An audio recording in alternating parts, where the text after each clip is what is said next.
Welcome to Business Television Africa. The headlines. First National has announced its presence as Trifopraso in the Central Region. Ghanaian Association of Bankers and the Institute of Financial Journalists, IFEJ, have organized a seminar on analyzing financial statements. Nigeria's Interior Minister has rejected calls for him to step down after he blamed job seekers for their deaths in Saturday's stampede. The Secretary General of the International Communication Union, ITU, Dr. Hamodion Toure, says the global digital immigration deadline is static. My name is Roberta Ayalingo. Now to the stories in details. First National Savings and Loans has announced its presence at Trifopraso in the Central Region. The institution, with the ultimate goal of becoming the People's Bank, held a customer appreciation derby at Trifopraso for customers of the bank, potential customers, as well as a section of the public who it hopes to do business with.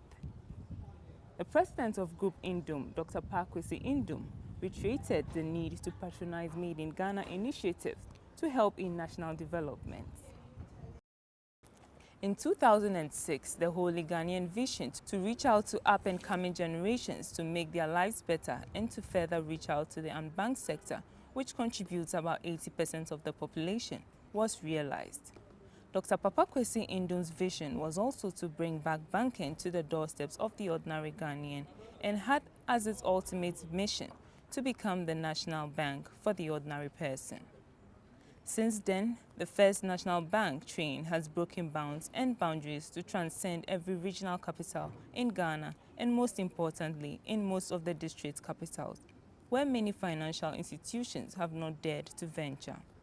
The latest destination is Trifopraso in the Central Region, where the bank also has representations in Elmina, Cape Coast, Mankasim, Kaswa, Asinfosu, Danang, and Dunkwa Onofin. Say obi usika bebo wata so na obi tukwan na obi akodu kwan so na akronfo be gisika na fiu nsem na wa kire se obi tumi sika na dikan akọ na bibi sa wo ho no ma wadu ho no ma watumi yakoyi dan de akoye wade no ke se waboa ye papa ti obayi kwasi ndum wo de sa adwene ba ya anyia bedu sa mpempen so yi da wase papa Trifopraso ha no so no bifi sa wo ba yi no when we say Niama Yakoso or Hanamona, Aquarium, Senator Castle, could be a bank of baby. I did the kind that also be the compliment our train, no wish. Until best, I will say, was what by Hanwing. Oh, yeah, do my Hanwing now. He had the crack. I say, your favorite be social responsibility.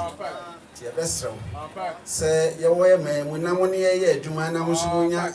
And who for soccer crano? I am much of many ashore man. Said you been so here, you had one, but to me up war mine. Say hospital, any school near digging and we pick a crowd of ma.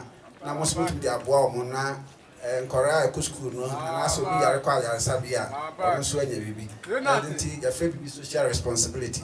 Which is I be an also.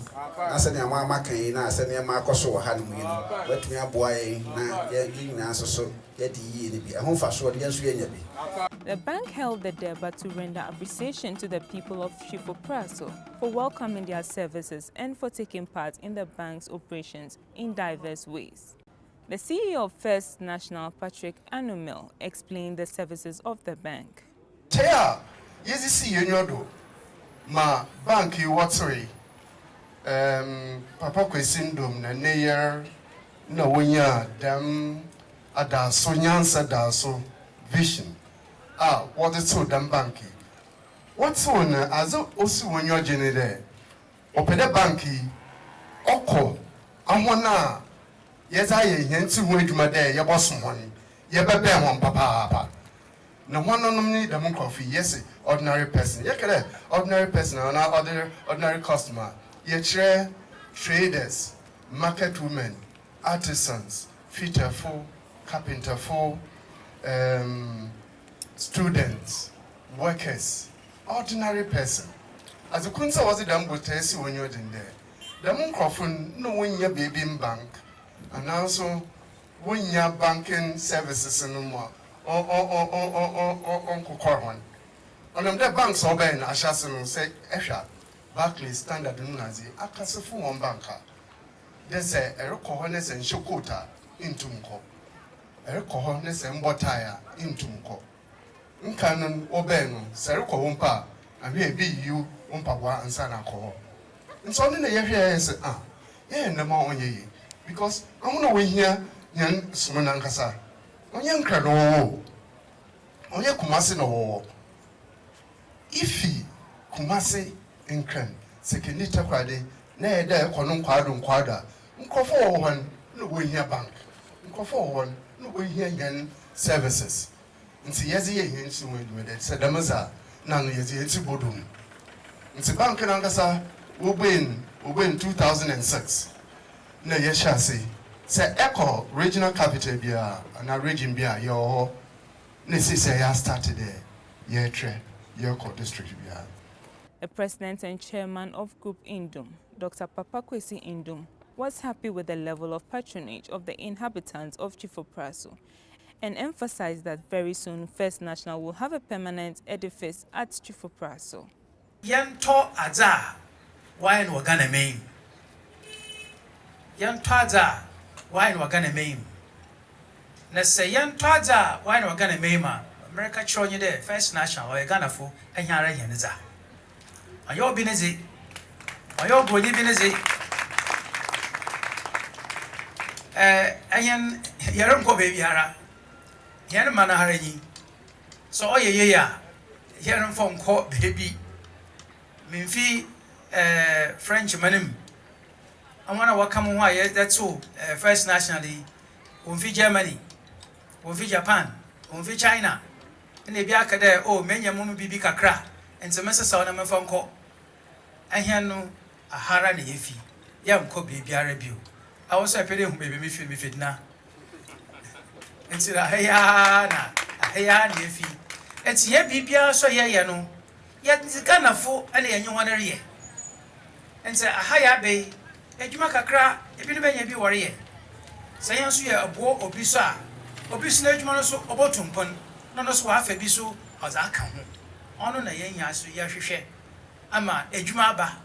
Naso a Jumaso says Sika on a Majumad and Obasa. Sikana was a bacano, a yasun Jessica. How be a you? It's a dam and a yanso yarfishe. Praise some customers who have been doing business with the bank since its inception within the region. Maye peya kanyani de. Onya de ezi wusika. Ezi besha oho. Ne de tukwan bibi abo wepo waji. Na hono mamenche chene mu baby kakra. Mayer kade se epede ifi Twifo-Praso. Nako mankesim nako takako. Ananso efi Twifo-Praso na eko techiman na eko to bayer no ohia da edi osika edi shokotokum na edoko mana yer kanye de se eba ha ende na kada ochina mroko mankesim na mikita misika enka no 1 million and 1,000 Ghana cedis.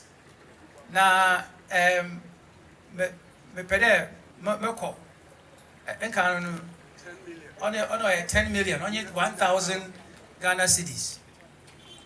Se eteba manager no obeji na achina eko mankesima akwa kaji wusika mpeda makama do soro nyi de ono wanje wo no ho bibiara pacha mama kan wasase de eye anyi ne adwuma ya customer wa ha na wa edi sika ba de medeto ha na achina moko mankesima mo wakaji no ho eka biara onyi ho asumdwe mum ana odemawo sende ifi ha na rekona inkite sika no obiara mbompo onju sika ono ohia de ye mo biara otase.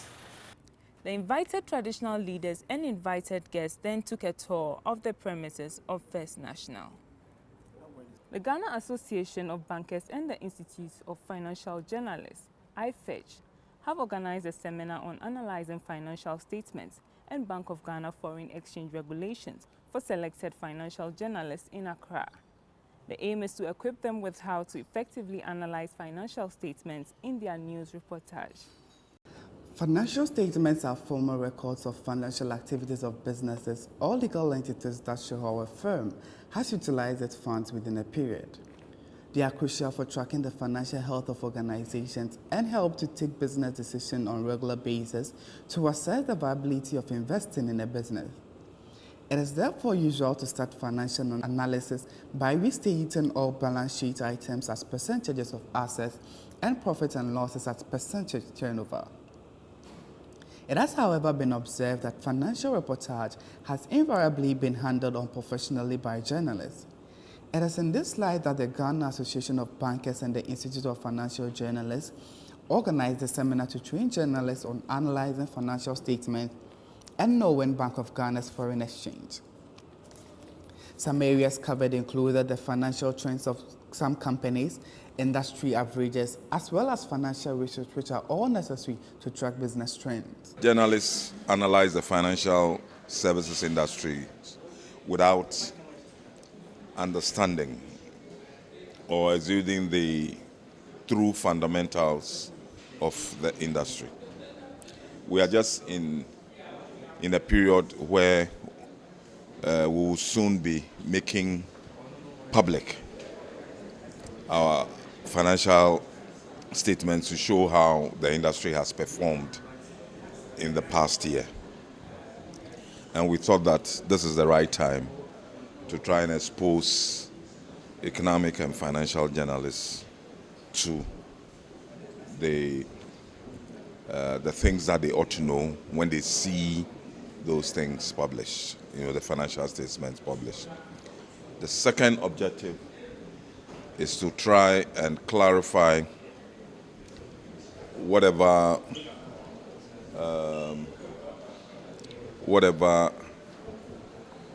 you want to know about the recent measures which were announced to stabilize the foreign exchange market. I mean, it's been topical.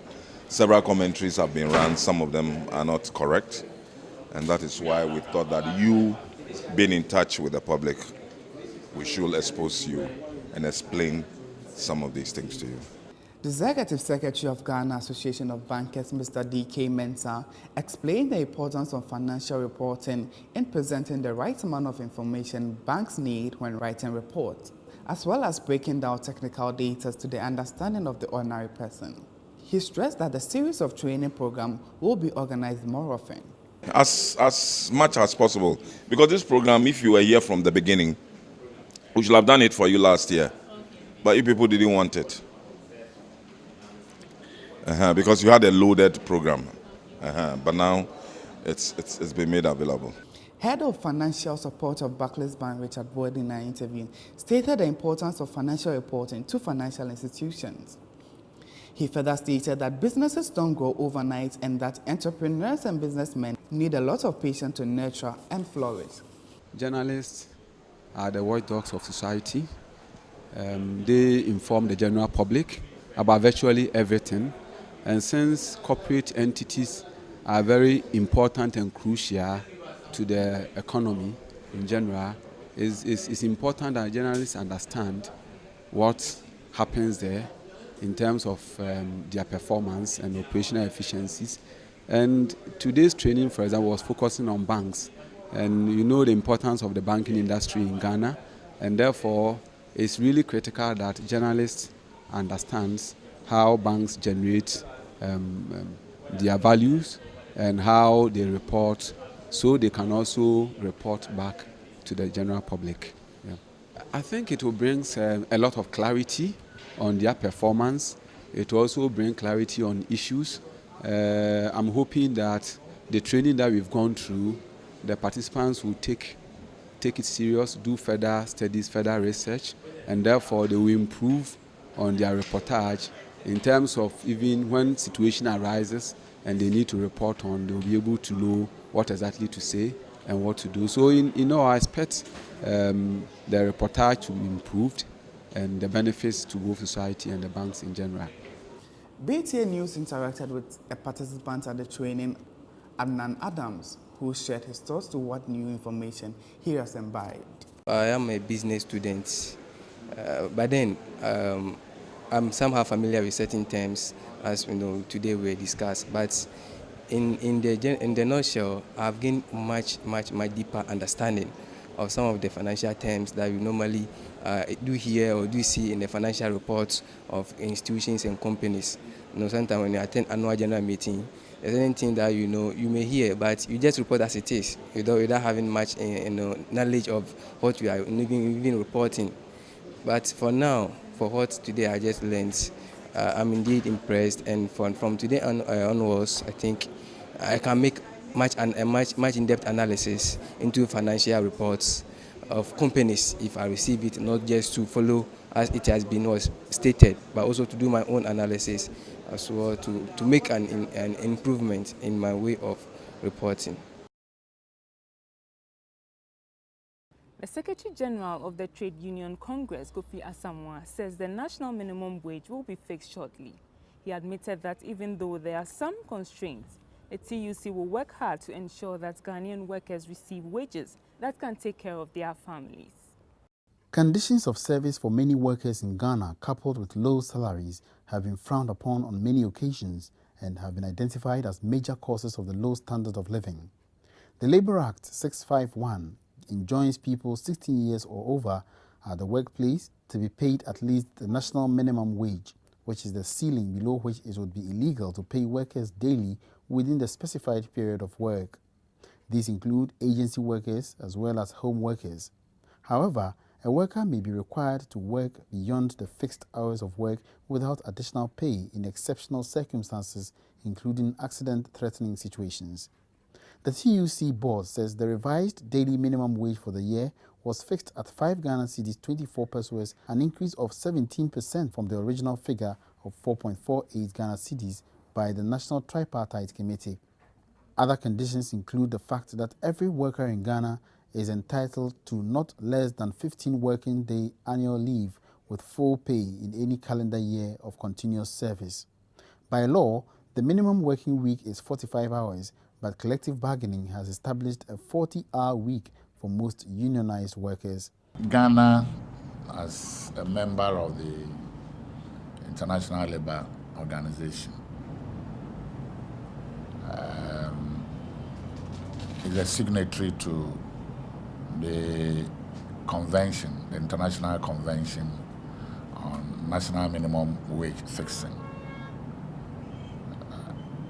Member countries are enjoined to set up what is called national minimum wage in a country to be negotiated. It is normally done through consultation between government and its social partners, employers and workers.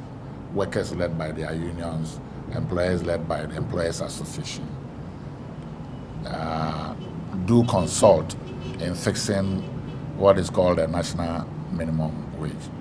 Over the years, almost every year, the tripartite committee meets to discuss national minimum wage. And when there is an agreement, it becomes a statutory obligation on all employers that they pay the national minimum wage. The national minimum wage is the wage below which ideally no employer should have paid.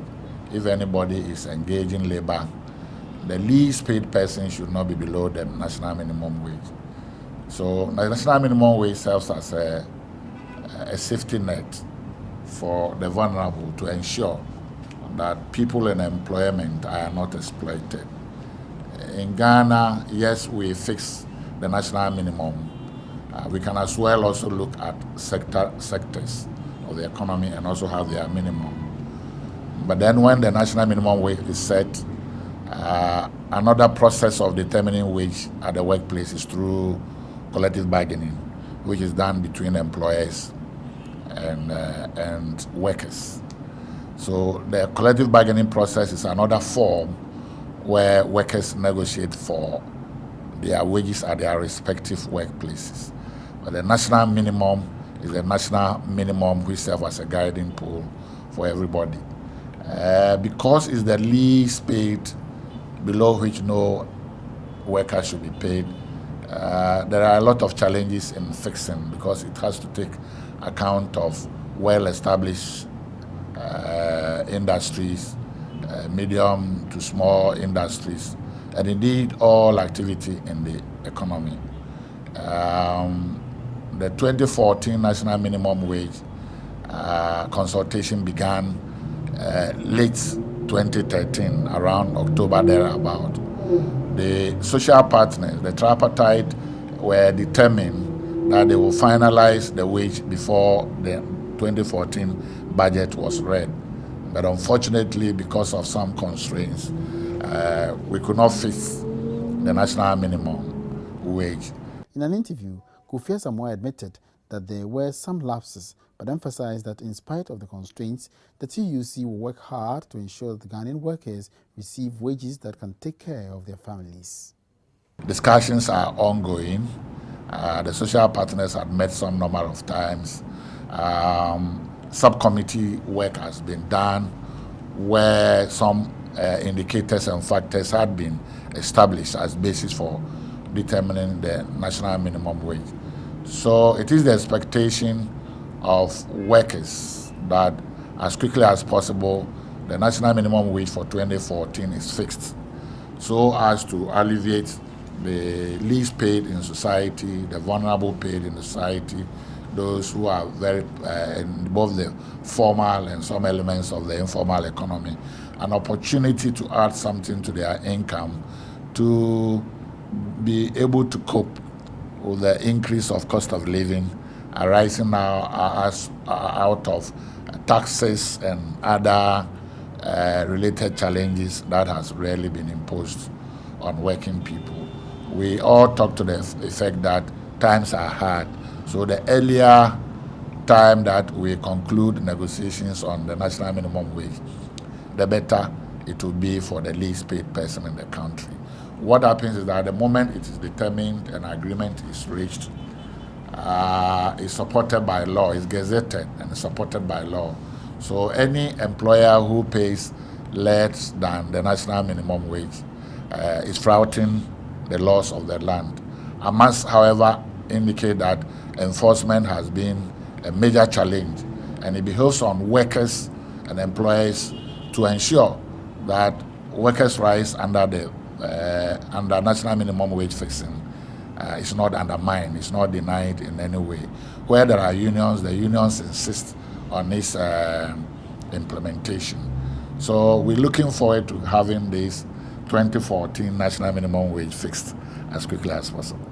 So after we have determined the national minimum for the whole country, then the sector arrangements come in. It is from there that we will also go and negotiate for the public sector minimum.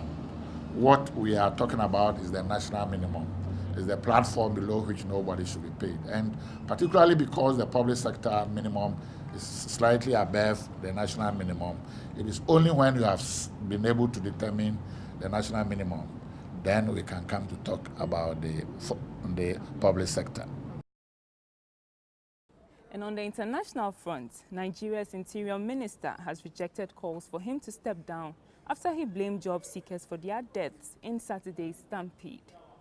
At least 7 people died after tens of thousands turned up to take a test for fewer than 5,000 positions. Reports say there have been poor handling of the events by officials, but also said those in the crowd should have been more patient. Similar statements over the weekend has led to calls for him to resign. Although he said he accepted responsibility as only one stadium entrance was open at the time, he said he could not step down. The recruitment exercise was for jobs in the immigration department. At the end of the stampede, slippers and clothing lie strewn on the floor in the Nigerian capital, the result of a deadly stampede. Thousands of people came here to the National Stadium in Abuja in the hope of finding a job. It was full to capacity. Outside, tens of thousands more waited to take a test for the chance of work in the immigration service. Desperate job seekers stampeded, crushing several people to death. They can arrange these things. They can arrange these things. The world is computerized these days. We are in a global world There is better way of doing things. Scores were injured and hospitals were unable to cope. The sheer size of the crowds is a testament to the vast numbers of unemployed in Nigeria. More than 1/3 of the country's under-25s are jobless. The Secretary General of the International Communication Union, ITU, Dr. Hamadion Toure, says the global digital immigration deadline is static. The official who represents the United Nations arm governing the ICT sector said Kenya should not lag in the planned immigration, as information technology will propel the country to achieve its Vision 2030 goals. He reiterated that the global deadline still stands as 17th of June 2015, adding time was ripe for Kenya to join the rest of the world in adopting this technology further. That's the type of leadership we're looking from Kenya. And we have asked kindly President Uhuru Kenyatta to lead among the 8 heads of states that will be part of the board of the Smart Africa strategy to make this continent a digital continent by 2020, to lead us within that policy and also the digital economy, those 2 tracks that he will be leading among his peers from Africa. In Kenya, the government, through the Ministry of Agriculture, has sent a warning to tenants and landowners of a number of estates and properties in Nairobi South B area that their buildings could be demolished. Agriculture Cabinet Secretary Felix Koski says they have up to 3 weeks to produce ownership of documents of their property to prove that they are the rightful owners. This comes in the wake of a shocking revelation that 135 acres of land out of 210 belonging to the Kenya Veterinary Vaccines Production Institute have been grabbed over a period spanning 2 decades.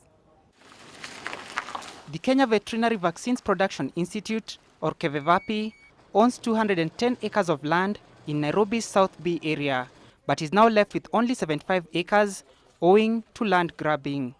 According to Ndungu report, all the allocations are illegal, and the report recommended that they have to revert back to government. If the government has its way, buildings worth hundreds of millions of shillings and possibly billions of shillings cumulatively will be demolished to the anguish of their owners. We can say that we need about, 3 weeks to have a discussion, and we will not have any option. If a discussion will not go on, if a conversation will go on, they will either go to court or we shall bring down their properties. We are already in court in some of them, and we intend to go to court in the remaining ones because we need this land. It's very, very critical for the institute, and this is a quarantine area where residential should not be put up. The government is, however, cognizant of the fact that some of those who bought land in the area were blind to the irregularity of the purchase.